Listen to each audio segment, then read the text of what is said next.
You listeners gave us one of the most, I think, intellectually compelling challenges we've really tackled yet. Oh, yeah? What's that? Exploring this intersection, this kind of meeting point between cold, hard financial discipline, the numbers, the rules. Right, the practical stuff. Exactly. And then on the other side, deep, expansive personal awareness, like really being present. Okay. So bridging the wisdom of wealth creation, the old school rules with, well, philosophy almost. Radical presence. Precisely. And what a fascinating set of blueprints we have for this mission.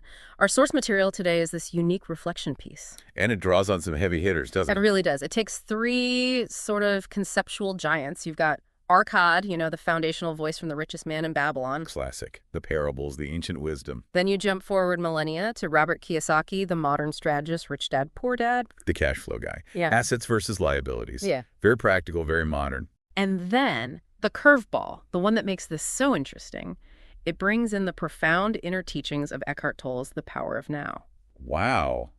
Okay, so ancient finance, modern finance, and deep mindfulness. That's quite a cocktail. Isn't it? Okay, let's unpack this, as we always say. Our mission today is really to figure out what happens when these time-tested, practical rules of wealth creation. The stuff that deals in percentages, compounding interest, cash flow, the mechanics. Yeah, all that concrete stuff. What happens when that meets the state of pure inner stillness that presence Tolle talks about? So we're exploring this concept of inner wealth. The idea being, I suppose, that the external riches, the money in the bank, it's maybe just a visible expression of your internal clarity. That seems to be the core idea. It's a big leap, though. It really is. Because historically, we've always viewed money purely as a tool, right? A tool for external freedom. Transactional. It buys you options, security, maybe the ability to, stop doing a job you hate. You save it, you hope it multiplies, you use it. Yeah, it feels objective. External. It's a resource, something you manage, a metric you try to maximize. Yeah. Simple as that, usually. Exactly. But this new perspective, the one that comes from blending these pretty disparate sources, it shifts the focus entirely. How so? Well, the core thesis is actually pretty radical. It suggests that money is no longer just a tool for freedom. It actually becomes a kind of mirror. A mirror. Yeah, a mirror for our state of awareness. It reflects our inner stability, or, conversely, our inner chaos. Okay, that is a difficult jump for a lot of people, I think. Turning a balance sheet, something so concrete, into a psychological profile. It is. It definitely is. So we really need to show how that connection is supposed to be forged. How does your bank account reflect your inner peace or lack thereof? So what's the plan? How are we going to structure this exploration? Right. Well, to give this the depth it really deserves, I think we need to start by anchoring ourselves in those traditional financial rules, the external scaffolding. The Arcad and Kiyosaki stuff. Exactly. Get that foundation clear. Then we need to introduce this concept of mindlessness, or maybe lack of awareness, and really analyze how that scattered attention can fundamentally sabotage even the most perfect financial plan on paper. Okay, so the rules, then why the rules aren't enough if your head's not in the right place? Precisely.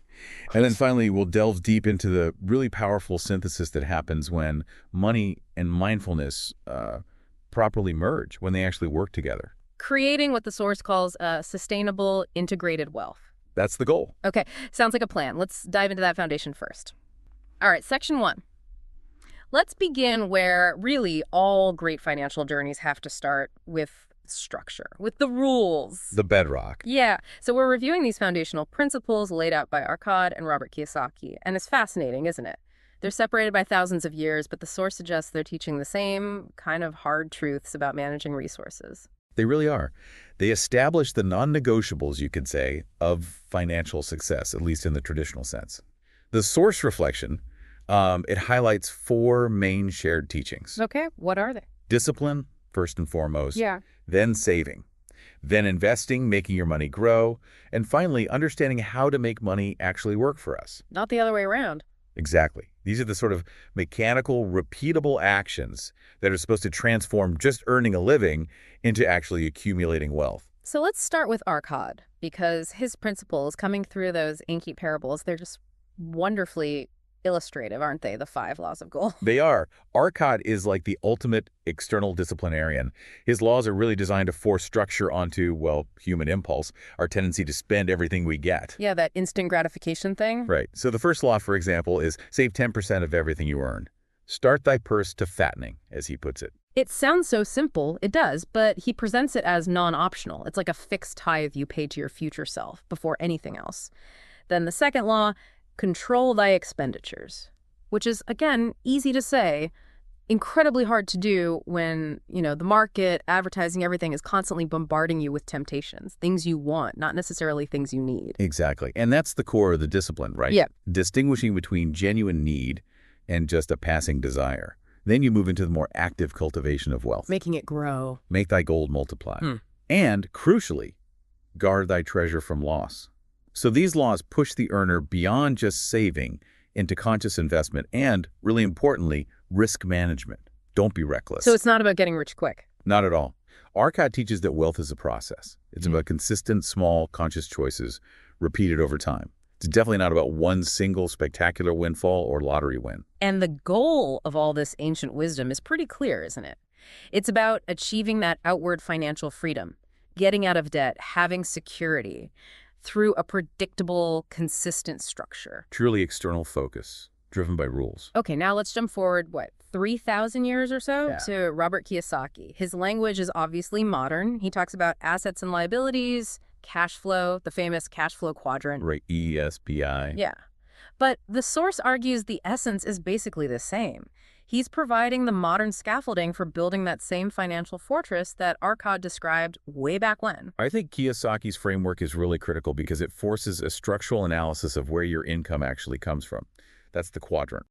E for employee, S for self-employed or small business. Where you are the system. Exactly.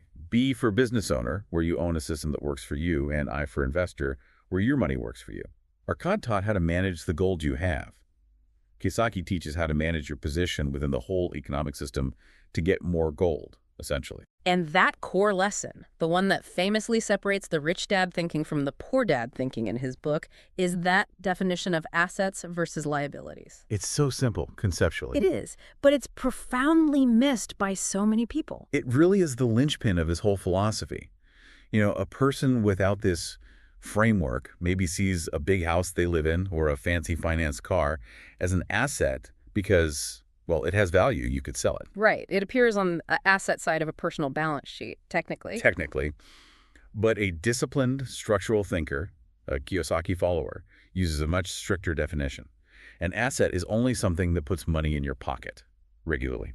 And a liability is anything that takes money out of your pocket. So under that definition, your primary residence, the house you live in, if it's got a mortgage and property taxes and insurance and upkeep. It's functionally a liability, month after month. It's not generating income. This distinction, really understanding it, is the intellectual core required to escape what he calls the rat race. You need to acquire assets, not liabilities mistaken for assets. Okay, so we have this powerful system, seems universal across time.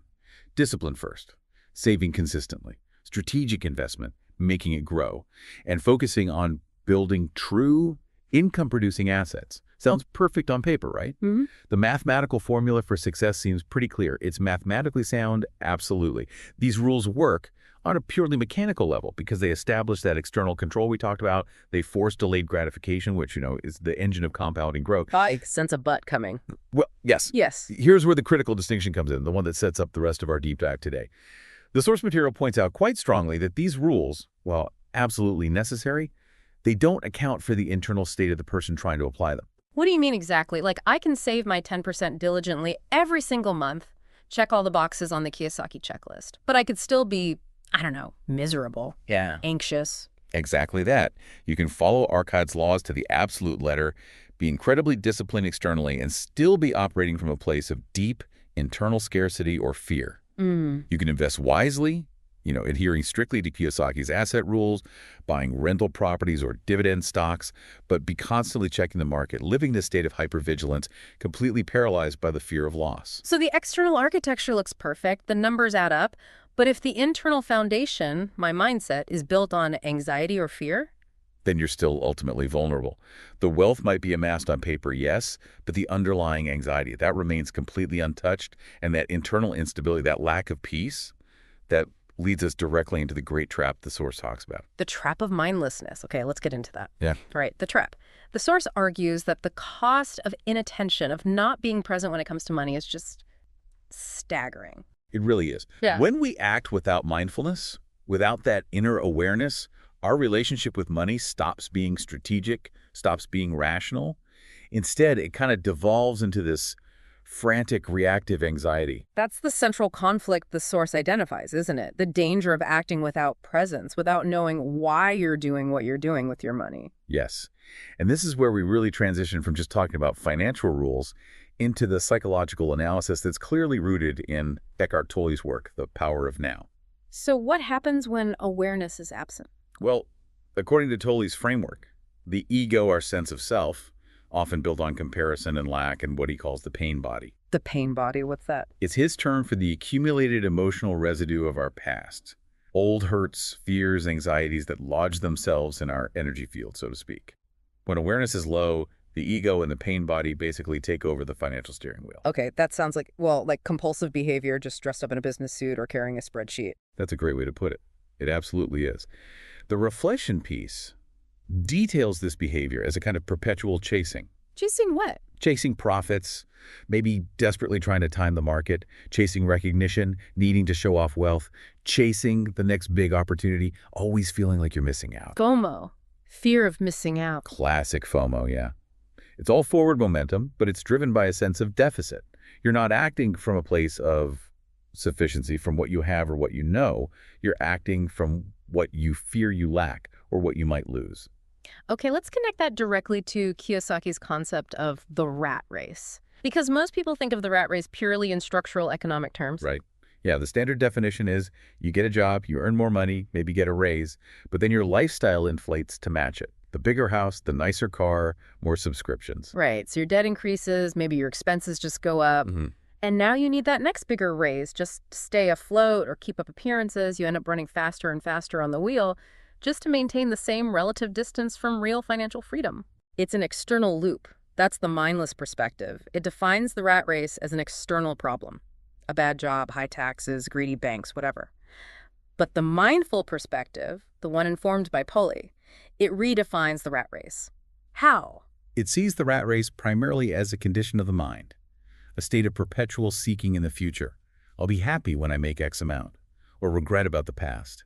If only I'd invested in Y. So even if you follow Kiyosaki's advice, quit the traditional job, become a successful entrepreneur or investor, you can still be trapped in a mental rat race, even if you're technically in the B or I quadrant. You could be chasing the next business valuation, the next funding round, the next market high, always feeling like it's not enough, always driven by that underlying anxiety. Wow. So the external race, the 9-to-5 grind, can end. But the internal compulsion, the mental hamster wheel, just keeps spinning. Precisely. And the insight is, the minute you stop chasing internally, the minute you find presence, the race ends for you, regardless of external circumstances. But the trap of mindlessness ensures you feel like you cannot stop chasing. Because you're operating from reaction, not choice. Exactly. Yeah. You're reacting instead of choosing. That impulse to follow fear instead of clarity becomes overwhelming. Let's say the stock market drops 10% suddenly. Boom! Panic sets in for many. Right. And your deep, programmed fear of scarcity, maybe from childhood or past experiences, just takes over. It compels you to panic sell, going against all your carefully laid long-term strategies. That's pure reaction, not a conscious choice based on your plan. Okay, but I have to push back just a little here. Surely fear has some functional utility, doesn't it? Isn't the fear of, say, being poor or insecure what motivates a lot of people to adopt Arkad's discipline in the first place? Does the internal feeling really matter if the outcome is still, putting money aside? That's a really important question, and it's subtle. Fear can absolutely be an initial motivator. It can be the catalyst that gets someone started on saving or learning about finance, no doubt. But for sustained long-term success, which requires consistency and clear thinking, especially through volatility, fear is a terrible fuel. It's like running a marathon on adrenaline alone. You'll burn out and you'll make mistakes. When fear is the primary engine, it inevitably poisons the decision-making process. How does it sabotage something as fundamentally sound as saving? Like Arcad's first law. Well, take that principle. Pay yourself first. Save 10%. The mindful approach sees this as an act of self-care, of empowerment, investing in your future freedom. The mindless approach, driven by fear, it turns saving into desperate hoarding. Hoarding, yeah. You aren't saving out of a sense of building something positive. You're desperately trying to build a moat around yourself, trying to stave off some perceived, maybe vaguely defined, looming disaster. The feeling behind the action is negative. So the quality of the money or the energy behind the savings changes completely. It really does. And what's fascinating here is when saving is driven purely by anxiety, those funds are often deployed really poorly or sometimes not at all. Well, think about it. Someone hoarding cash out of fear is typically too terrified to actually invest it properly. They're so paralyzed by the fear of potential loss, even a small one, that it completely outweighs the potential for growth. So they leave it in a savings account earning next to nothing, or maybe literally under the mattress like in the old stories. Exactly. It stagnates. It loses purchasing power to inflation.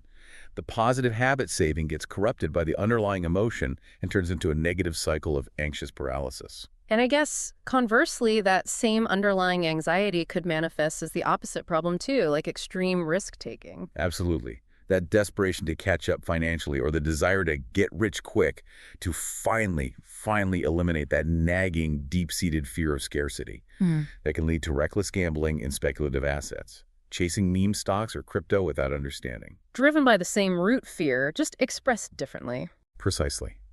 Mindlessness, that lack of awareness of our internal state, is like this silent partner in financial destruction. It forces us to operate from these unconscious triggers. We see a status symbol, maybe a neighbor's new car, and the trigger of pride or envy demands we buy one too, even if we can't afford it. Or we see a market bubble forming, everyone bragging about profits. And the trigger of FOMO, that fear of missing out, demands we jump in at the top, abandoning our strategy. Kiyosaki's rat race, from this perspective, is fundamentally maintained by this constant, unchecked psychological reaction to external stimuli and internal fears. So we need something to break that pattern, an internal mechanism. Yes, we need a way to stop the reaction. And that, according to the source, is the pause, the space that awareness introduces. Okay, let's talk about that space, the catalyst of awareness. All right, here's where it gets really interesting, I think. If mindlessness, this reactive state, is the core problem, then presence, awareness, that has to be the solution. That's exactly the pivot the source makes. When we introduce awareness, that state of being fully present, anchored in the now, which is the absolute core teaching of Eckhart Tolle, our perception of money and our relationship to it shifts entirely. How does it shift? The emotional stakes get drastically lowered.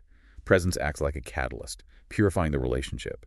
When you stop constantly projecting your past fears, I went broke once, it'll happen again, or your future desires, if I just reach this number, then I'll be happy, onto your current financial situation or your investment portfolio. You see it more clearly. You see money for what it actually is, which is essentially energy, a neutral form of exchange in the world, a tool. And crucially, the reflection piece we're looking at, it repeatedly emphasizes this point. Money is not a measure of our intrinsic worth as human beings. That is such a critical decoupling.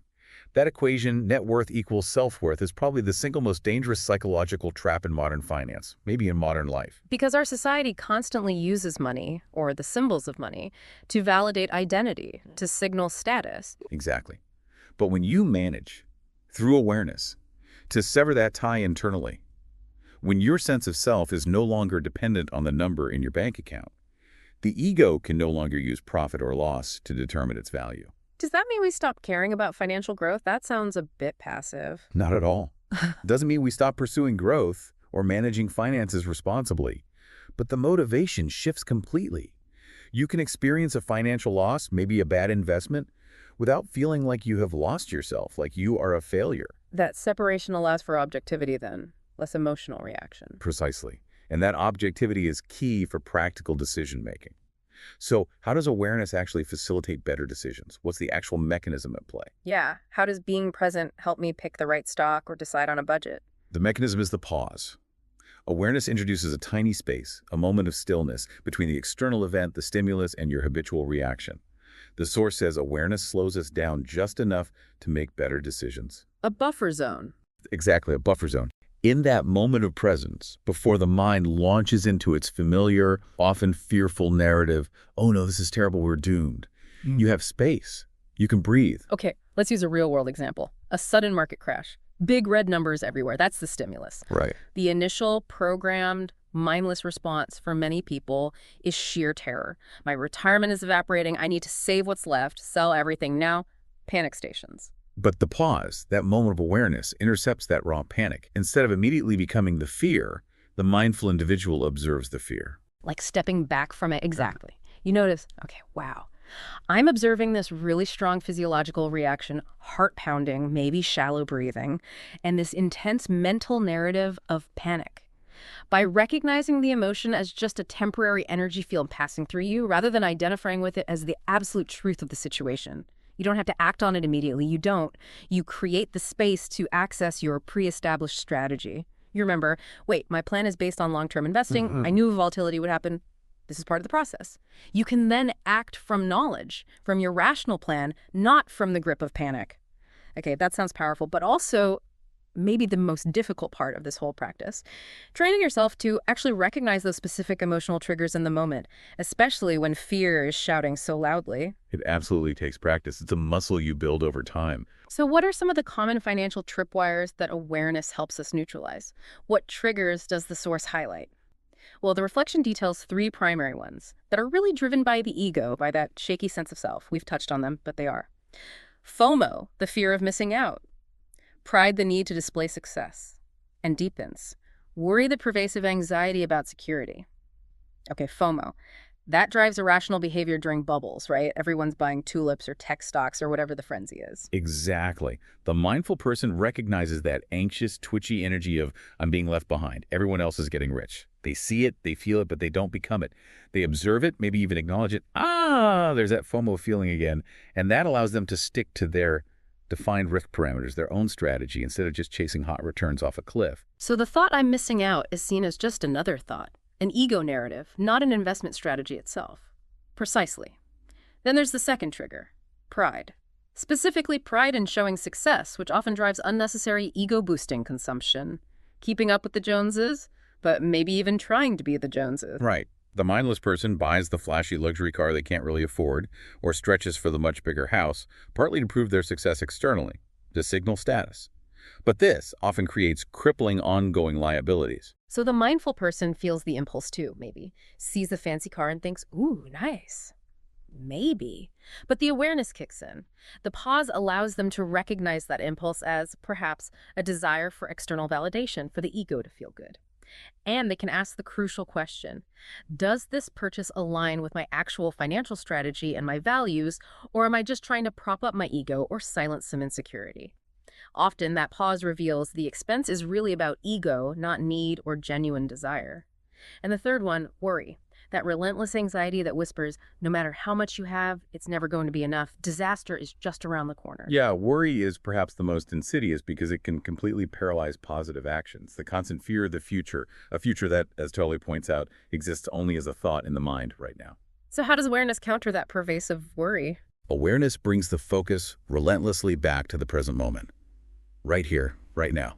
Instead of spinning out into, what if I lose my job in 5 years? You can ask, okay, am I actually safe right now in this present moment? Do I have the information I need to make this next decision right now? Grounding yourself in the present reality. Exactly. By grounding the self in the actual present, the tyranny of future-based anxiety starts to dissolve. It loses its grip. And this allows the individual to take the necessary, calculated risks that disciplined, long-term investment actually requires. You can't grow wealth without taking some risk, but worry prevents that. So the key distinction then, running through all of this, is moving from an identity that is fundamentally reactive, where the external event or the internal trigger controls your behavior, to a state that is non-reactive, where you observe the trigger, acknowledge the feeling, and then deliberately choose your response based on your conscious plan and values. That's it exactly. And this transforms financial strategy from being a kind of anxious defense mechanism against perceived threats into a practice of conscious, deliberate creation, building the future you want from a place of inner calm. Which leads us perfectly into the synthesis, how these two streams combine. Okay, the integration. This really feels like the whole point of this deep dive, bringing these seemingly separate worlds together. It is. The source argues pretty convincingly that if we just follow Arcad and Kiyosaki, the external rules, without awareness, Yeah. we risk getting trapped in that cycle of desire, always chasing an external finish line that just keeps moving further away. More money, bigger house, next promotion. Yeah. It's never enough. Right. But on the flip side, if we pursue pure mindfulness, pure presence, without any practical grounding, without engaging with the necessary structures of the physical world like money, We can fall into a kind of spiritual avoidance or denial, trying to float above the realities of needing to pay rent or save for retirement, which isn't really sustainable either. so the real magic happens at the meeting point. Exactly. The meeting of these two powerful forces, the external discipline and the internal awareness. This is where the source claims true. Sustainable wealth is forged. It's where Yeah. something genuinely powerful happens. Why? What makes that combination so potent? Because the external structure, the financial plan, finally gets to serve the internal clarity instead of being undermined by internal chaos. The money, the wealth building, becomes sustainable because the psychological foundation underneath it is finally solid. It's unshakable by market swings or ego-driven impulses. Okay, let's try to define this more concretely. What do the great wealth teachers' principles look like when they're practiced with presence? Let's imagine a mindful arcade. Okay, a mindful arcade. He still diligently saves his 10% every single month. He still seeks out sound investments, avoiding speculation. He follows the laws. But the energy, the motivation behind those actions is fundamentally different. The mindless arcade, or someone following his rules mindlessly, might be saving and investing out of a deep-seated gnawing fear of scarcity. Driven by anxiety. Right, which, as we discussed, could lead to paralysis, hoarding the money, or maybe even greed, cutting corners elsewhere. But the mindful arcade, he saves and invests from a place of calm clarity. How does that feel different? He recognizes that accumulating wealth, when done consciously, is simply an act of efficiency. It's a way of stewarding resources wisely, responsibly. That 10% saving isn't a burden paid out of fear. It's a conscious, empowering alignment of his present self with the well-being of his future self. It feels like self-respect. And that difference in motivation, that internal state, would presumably impact the type of investment choices he makes too. Dramatically. The mindless, fear-driven arcade might, as we said, hoard gold under his floorboards, metaphorically speaking, refusing to put it to work effectively because the fear of loss is too great. Frozen by fear. Whereas the mindful arcade views capital more objectively as energy to be deployed purposefully and intelligently. His investments are rooted in solid strategy, in understanding value, not in desperation or following some hot tip or hunch. The pause helps him there. The pause ensures he doesn't chase speculative ventures that promise quick riches but carry huge risks.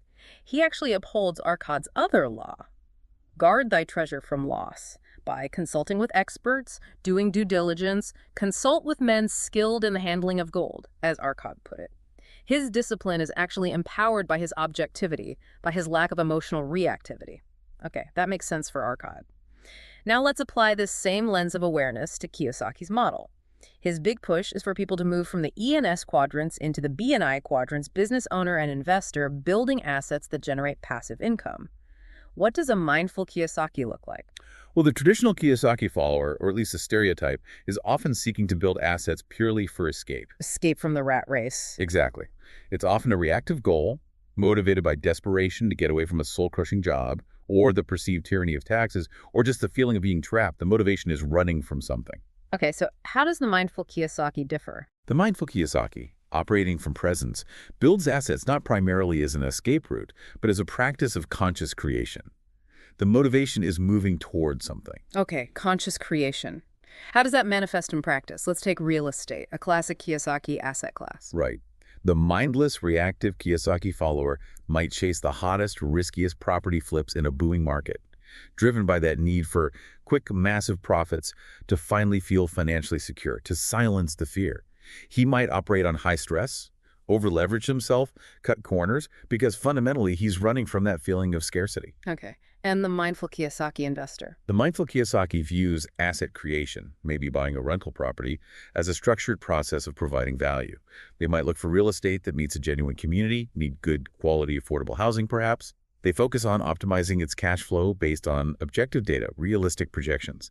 They manage it with patience and professionalism. So the system, the asset, is built not as a desperate escape mechanism, but as a deliberate structure for generating value and, yes, income, which in turn frees up time and energy for other pursuits. Exactly. It's proactive, not reactive. Mm. And it means that the choice of which investment to make isn't driven by the ego needing to own the flashiest trophy property, but Mm. by a calm, calculated strategy that aligns with their own values, their risk tolerance, and sound financial principles. It sounds much more sustainable emotionally and financially. It is. And this brings us right back really directly to you, the listener. Mm. Because the core takeaway of this entire reflection, the synthesis, is that every single financial decision you make, big or small, reflects your inner state at that moment. Every decision. Every decision, whether it comes from that place of calm awareness or whether it comes from unconscious compulsion, habit, or fear. That compulsive online purchase you made late last night, driven by a moment of boredom or stress, Uh-oh. that arguably reflects maybe a momentary inner emptiness or anxiety you were trying to fill. That conscious decision you made to sit down, review your budget, and increase your retirement contribution, even though it meant cutting back elsewhere. That reflects something different. That reflects inner clarity, discipline, and self-respect. It's acting in alignment with your long-term well-being. So we've essentially been given a completely brand new lens for auditing our financial lives here. We're not just looking at what we spent, saved, or invested anymore. No, the deeper question becomes why. Why do we spend, save, or invest that way? What internal state, fear, clarity, ego, presence was actually driving that specific behavior? The financial statement becomes, wow, like a psychological portrait, a mirror, as you said earlier, that demands our honest awareness. It really does. And the ultimate conclusion that's reinforced by this synthesis of finance and mindfulness is this. True wealth isn't measured merely by how much we accumulate externally, the dollars and cents. It's measured more profoundly by how consciously we live internally and the external accumulation. The external accumulation, the financial success, becomes a natural, almost inevitable byproduct of maintaining a high internal state of clarity, patience, presence, and non-reactivity. So if you live consciously, with awareness, your financial decisions will naturally tend towards discipline, reflection, and long-term stability, which generally leads to external wealth over time. And conversely, if you live mindlessly, unconsciously, you will constantly inject fear, ego, comparison, and compulsion into your financial strategy. Which will ultimately sabotage even the best-laid financial plan. The math could be perfect, but the psychology undermines it. Precisely. So every action is a reflection. Every choice, every purchase, every investment, every financial plan we make. It can either be an unconscious reaction to a trigger, or it can be a deliberate act of profound awareness. The choice is always there, moment to moment. Wow.